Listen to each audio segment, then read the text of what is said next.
this one, Little Bob. And this is probably the best enhancement rendering that I have of any of the Little People. And on the site here, I show my wonderful enhancement of that on the left side. And the right side, I show him in the wood pile. You can actually, if you look carefully, back and forth between the enhanced face and the face in the wood pile there, you'll find out they look identical. There really isn't too much difference in the features, except the one that's enhanced has a little bit more cleanup, a little bit more solid for a person to see. But looking back and forth, you could tell it's the same image. It's just that the enhanced version just jumps out at you. Says, "Oh my God, that's what this is." Now, my curiosity too is in the area you mentioned portals on the previous shows. I'm just wondering if they are coming from a different dimension, or are they coming from a different solar system, a different planet? Are they aliens that are down here that are, going into inhabiting away from human beings? I'm just wondering, what type of creatures or humanoids or whatever they are. I mean, I wonder where they come from. Well, that's thoughts starting to get. Yeah, I'm going to. Barb's going to say the same thing, and I'm going to say the same thing. And we've kind of alluded to this. At this point, there's been a progression of what's happening. It says you want to talk about a telepathic connection or a group connection with the folks in the woods. There's about 5 or 6 of us that are seen to be telepathically linked to the force people out there, including Barb, myself, and we get kind of the inklings, like, it's almost like a sense of knowing when it says, well, they want me to come out in the woods, play the flute for them, like today. I stopped at Barb, just happened to be at her place, and I'm going up the trail to the Field of Dreams, and this is originally where her research started from, and then I carried on from that. And I said, yeah, they're calling me. They want me to. It's been a little while since I've been up there, and the weather's going to turn bad tomorrow. So, I always play the flute. I always play a certain call, a signal, and then I'll start playing different songs that I always play for them. And I usually will talk to them, and then I end up taking pictures. And but I went up today, as a matter of fact, before this program, 3 hours ago. I actually have a couple of pictures here that I posted. And there's a creek area, and now I know exactly what area, the Field of Dreams area, where they congregate, especially when I'm up there playing the flute. There is like a little resort area, like hang out by the creek area, that I find them all, congregating over there. I have a more abnormal number of pictures from that part down by the creek. And there's area over on the ridge on the other side of the trail where I have, like 2 weeks ago, I was looking up and I saw a silhouette of a humanoid being, but it's very small. And I started talking to him. And I talk like I'm talking to you right now. I'm talking about more important things about how we're going to save the planet. And, if you guys can we're really reaching out, because I know the humans have been really haven't been doing it, or haven't been very good stewards of the planet and everything. And there are some of us that actually care, and just trying to be the best representative of a human being that I could ever possibly be for these folks, because I don't want to get the wrong impression that we're all that bad, And then after talking to this one and looking up on the hill, and I said, I do get tired of a one-sided conversation. Sometimes I'd like to hear a verbalization or some kind of interaction. And right when I said that, behind me on the trail, it sounded like someone took a truck mat out of flooring of a truck and slammed it on the ground that hard. Oh, wow. Scared the living daylights out of me, because my first thought, it happened right as I said, can you give me interaction? And all of a sudden I hear this slap. And I'm thinking, well, it doesn't even sound like a tree falling. It's kind of a slap instead of a crack. And so I'm looking around the side of me, and I'm a little apprehensive because I'm thinking, I'm more concerned, did something big like an animal or a bear jump down, or, although we haven't had anything like that around for a while. And so I very cautiously walked out to the trail, and there was nothing there. I says, well, I guess that was their answer for me. They somehow caused that sound to happen, And so I had taken pictures of that little silhouette dude and went back on my computer because, people in you understand our human eyes are frail. We just don't pick up a lot of signals, and we can't discern the ultraviolet regions of color. As far as we're concerned, it looks like a big black mass, But you get a nice resolution picture on the enhancement software where you can actually change the lighting and all that. And then I was able to zoom in on him, and sure enough, you start seeing the facial features of the head and everything, just exactly what I thought I was looking at. It was a little person, and I actually nailed it. Now, people probably want to know, like when I was talking to Mary Joyce, they found when they were escalating to build the community college there, they found skeletons. We're talking about 6 inches tall skeletons of humanoids, and just kind of curious, how tall are these? That's what I've been able to measure, especially like if you look at the really enhanced one that I call Little Bob, things. It looks like in the order of about 3 to 6 inches tall. Okay, so it kind of fits in about the same thing in North Carolina. Did she say those beings were about 6 inches tall? Yeah, she said they were up to 6 inches. That's what she said. That they found the skeletons. Well, comparing notes, I guess we're right on the same target. And you know what? If you think about the disclosure project that was done by Dr. Stephen. Oh man, I did this last time. I'm just.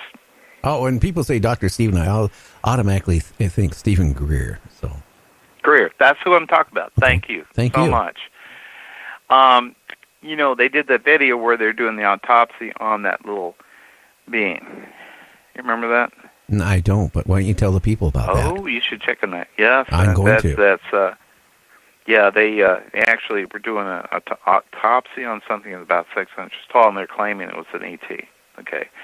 Well, that could be, but that's also dismissing the fact that you're not aware that the fact that terrestrial beings that tall actually exist that are intelligent.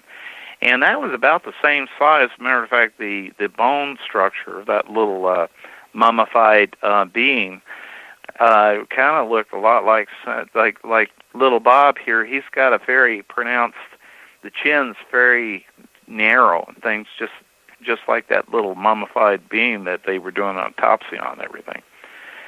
So he looks very similar also to Sal, which is a little white-haired man. He was another little bit. He was actually one of the best littles that I've been able to capture a picture of, too. They're all in this little area, too, that I captured. Most of the littles were in the Field of Dreams. That is our designation for our little research area. Okay. Hey, now, if you don't mind, we need to take about a 3-minute break, and I'm going to put you on hold, and then we'll go from there again. So I'm going to put you on hold. We're going to go on a break. All right. So anyway, this is rather interesting. I think it is anyway. So it was a little bit of music here.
The views, opinions, and representations expressed on the Night Dreams Talk Radio Network and its website are those of the hosts, guests, and participants, and are not necessarily those of or endorsed by the network, its affiliated stations and broadcasts, the management, other hosts, or advertisers of the network.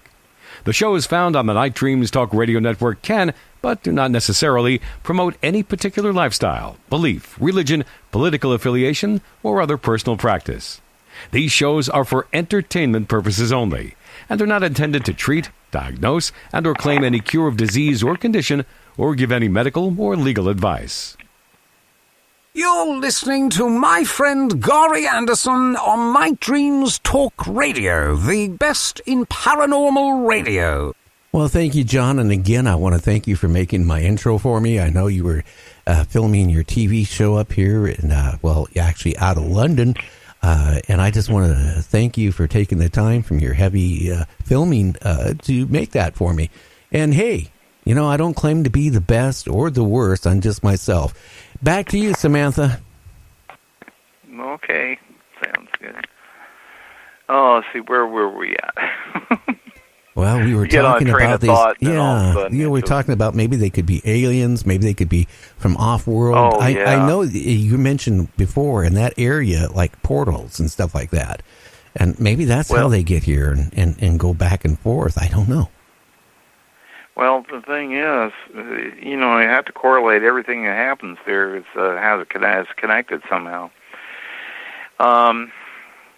I knew something was up when normally small orbs can show up only when you take pictures with a flash, and that's how many people get orbs. But to be able to see a giant orb in the broad daylight, and then watch this orb go into this glowing lightsaber light structure, and then phase out and disappear, and witnessing a 60-second light show like that in the Field of Dreams, it made me think, and it wasn't just my experience, and about one other person that I know that's a very prominent researcher they seem to accidentally open a portal down in Oregon, and found out how it had to do with something about the energy that they were residual energy. They'd go down to the Oregon vortex, and this energy would be on them from there, and it'd bring it back to this area and would activate the portal and would lead to somewhere else. They didn't go through the portal, but they actually seen some things come through it. Don't want to really get into that story too much. I don't blame you, but you know what would scare me? You're out in the woods, for example, right? And there happens to be a portal there. Now, and you walk through it. I mean, maybe that's where some of these people have gone missing in the national forests and all that stuff. Maybe they stumbled across these little portals and stuff where, things go back and forth, and they went somewhere, and who knows where they went. Yep. That it's hard to say. I'm sure that there's and I think the reasons for some of these portals have been there statically for a long time. I think is everybody call an Earth portal. It's just an invisible type of thing that's probably from some real